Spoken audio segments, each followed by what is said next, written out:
Hi there, I'm Susie Egan from Cottage Lake Gardens, and today we're in the Memorial Garden, which you see right here.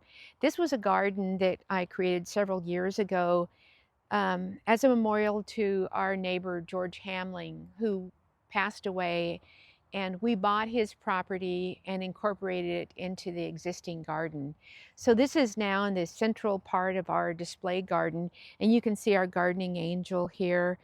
And in this garden, when I designed it so that all the flowers that bloom are white. And so you can see we've got the white Indian plum in the background, white sarcococa, we've got white goat's beard, we've got white pachyphragma, white cardamine triphyllum, white hellebores, white wood anemones, white bloodroot, but most importantly, we have the white Trillium ovatum. And that's the plant we're going to talk about today. It's trillium time right now. It's April, and we just had Easter. The Trillium ovatum it's called the Western white trillium. It's the only one that's native here in our area, the Seattle area. And it has, you can see them right here, and you can see a bunch of them here. These are gorgeous, and they're just blooming right now. So it's called Trillium ovatum, and we're familiar with trillium, and ovatum means egg-shaped.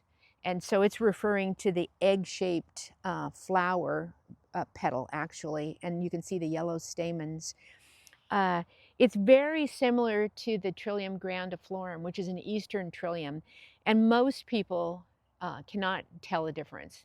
The two main differences between the ovatum and the grandiflorum are one, that it blooms 2 weeks earlier, the ovatum does, and also the flower petals are more narrow than the grandiflorum. So it's an interesting flower. Back in 1806, with the Lewis and Clark expedition, Meriwether Lewis brought it back as a type specimen. Um, and so that one was when it was first named. So anyway, this is a great trillium. Takes 7 years to flower from seed, unfortunately, as most trilliums do. But it's well worth having in the gardens, especially if you live in the Pacific Northwest.